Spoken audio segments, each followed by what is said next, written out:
Good morning.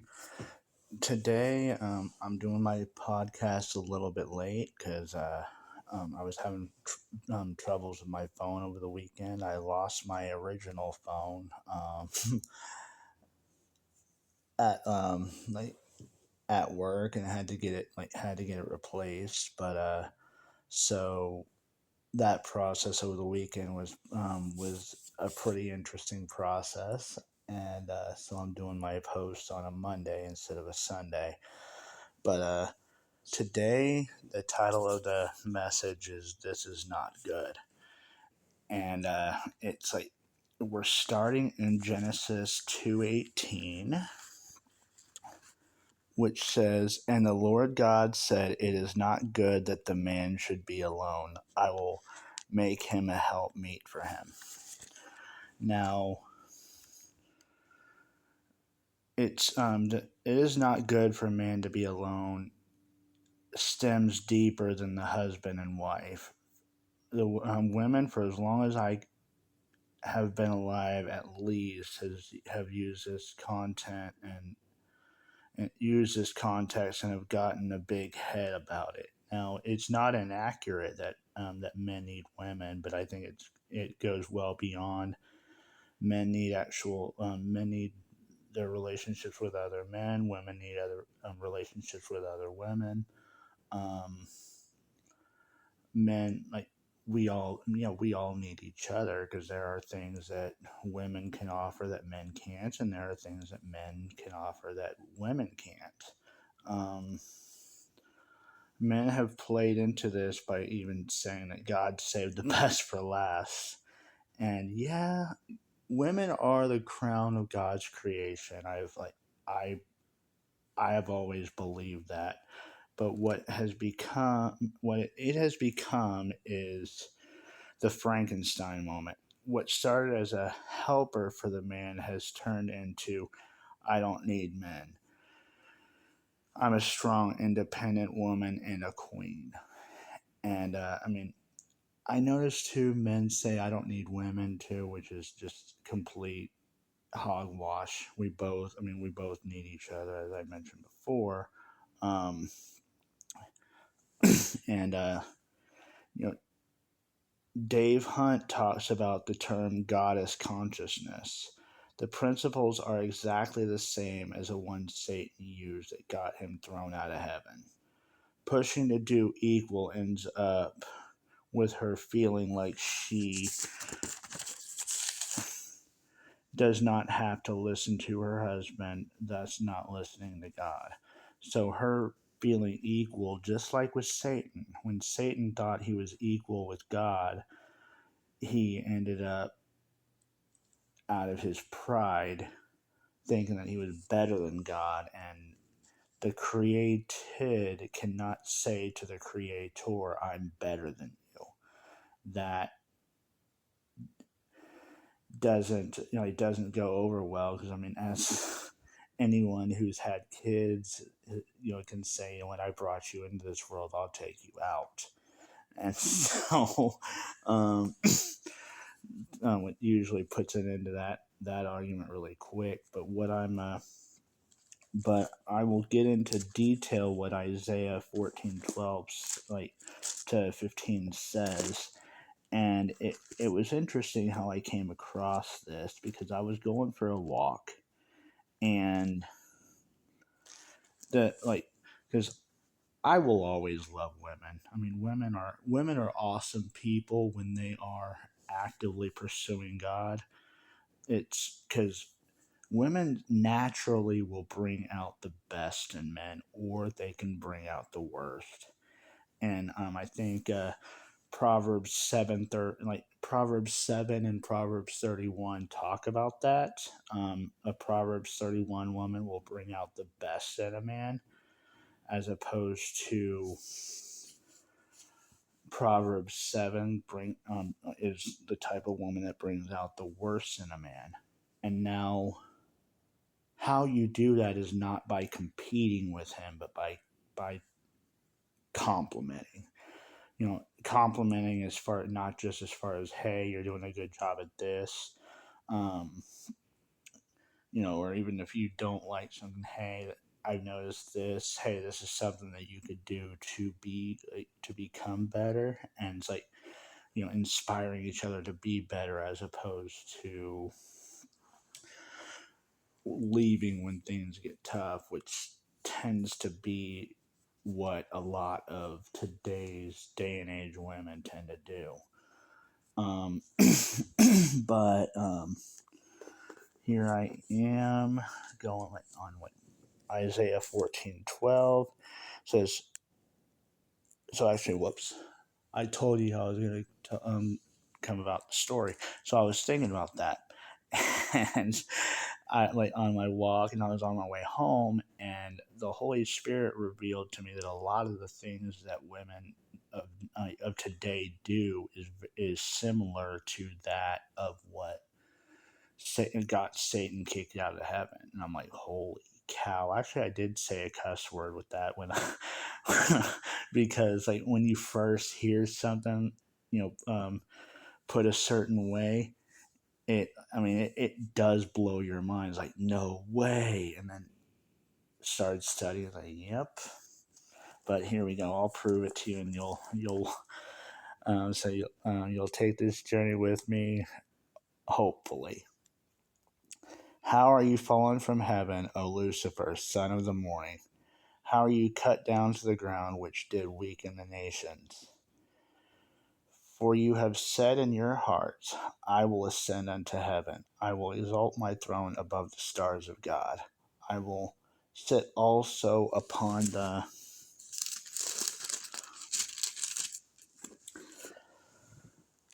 mount of the congregation in the sides of the north.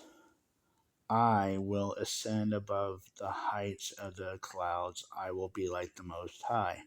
Yet you shall be brought down to hell, to the sides of the pit. And so now let me put the Bible back. But it says, I will ascend unto heaven. Now, as it pertains to women of today, the belief that there is nothing men can do that women can't do just as well. Women were not created to do what men can do. They were created to help a man with what he can't do. Our success is true empowerment, not competing with one another, not competing with the man. I will exalt my throne above the stars of God. The belief that God and men are holding women back.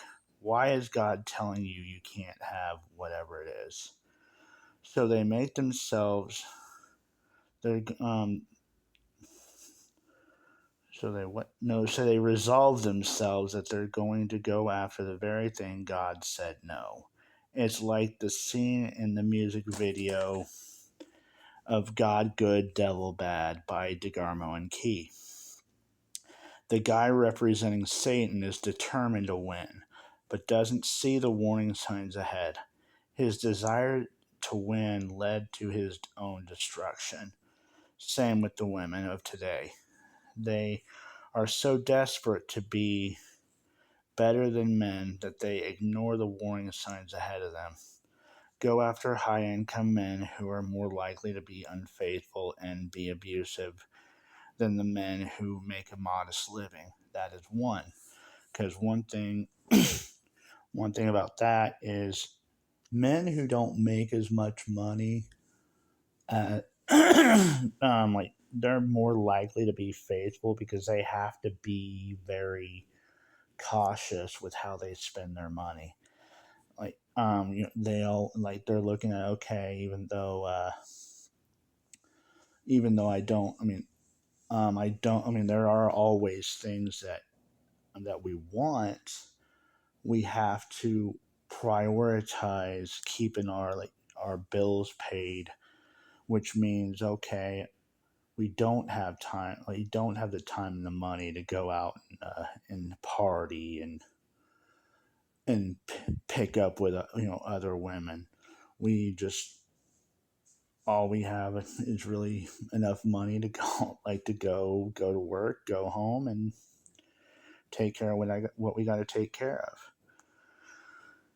of. They like So, second is a push for financial equality without realizing that increased money comes with increased responsibility.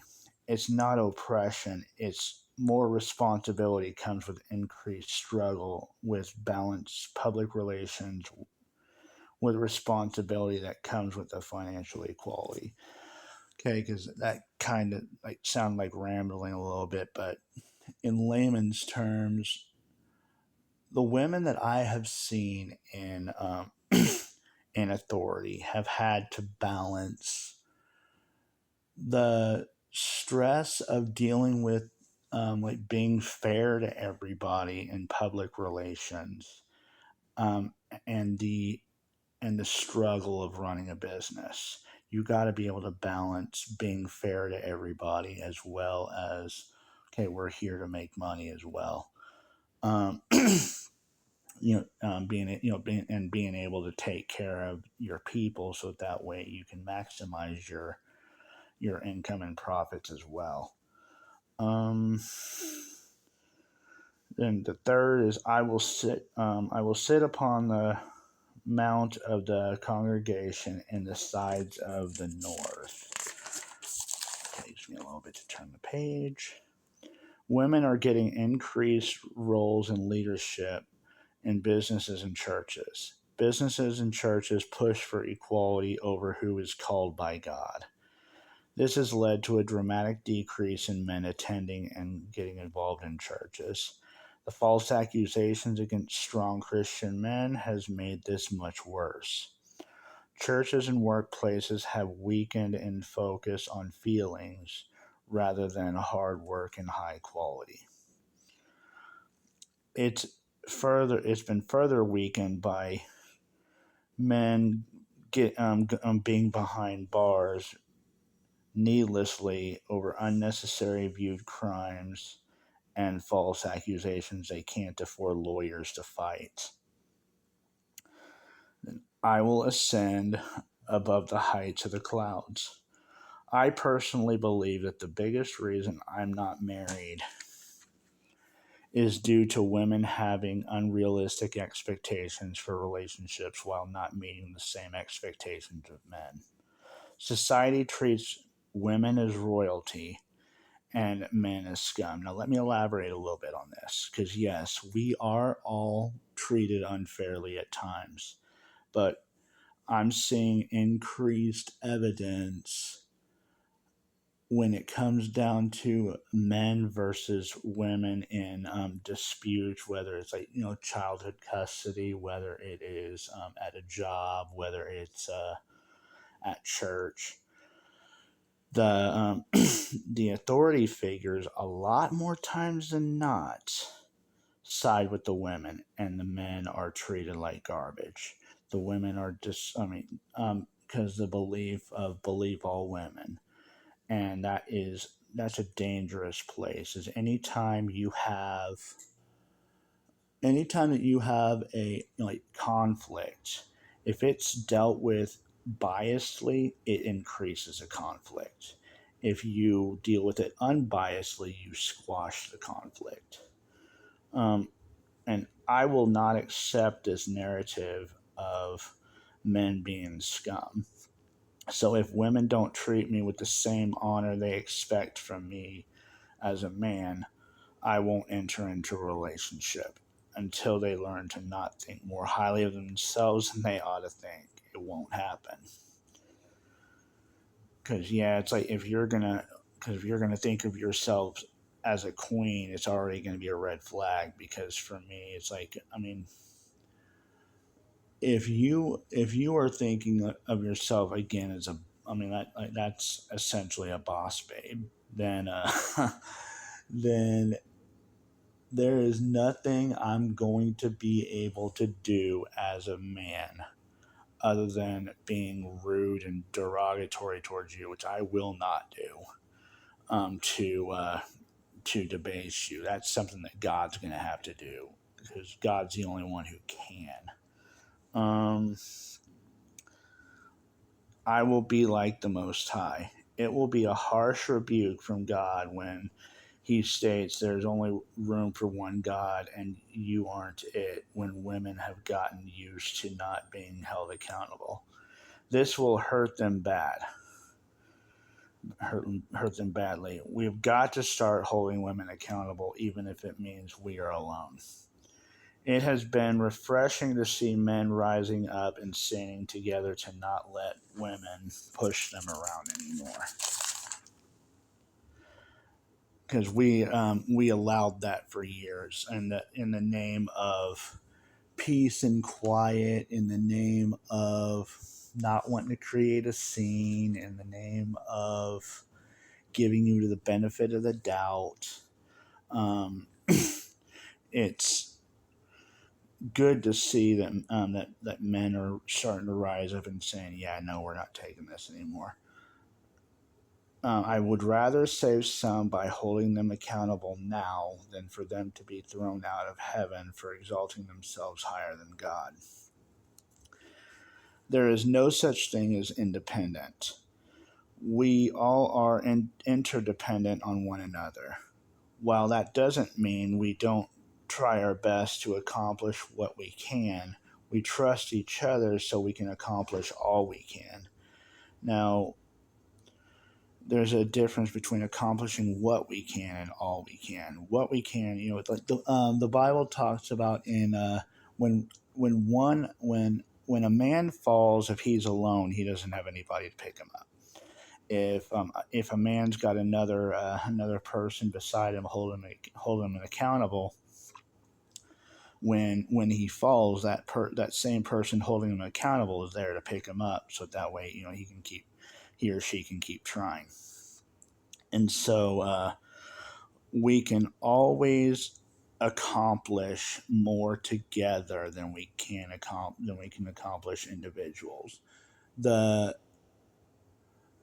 whole is greater than the sum of its parts is a completely true statement. When I went to Lake City High School in Coeur d'Alene, Idaho, Rudyard Kipling has a quote that says, "The strength of the pack is the wolf, and the strength of the wolf is the pack." Now, each individual does its part, but the whole is like, if everybody does their part, the whole is going to be so much more powerful than each individual ever could be. And there's nobody better, but there is an established order God set up. God, man, and woman, and then family works. God, woman, man, and family crumbles. That's a society that we cannot have if we want to be, if we want to succeed as if we want to succeed as a whole, it has to be God's order. Nothing we have ever seen in life has been absence of God to this point, and we won't ever see anything like that on this earth. And unless a person chooses to go to hell, which that's just the whole idea of separation from God is when we think about it enough to shake us to our very core. We would hope, but that is about it from here. God bless you guys. Love you guys. Have a good week. Feel free to subscribe, comment,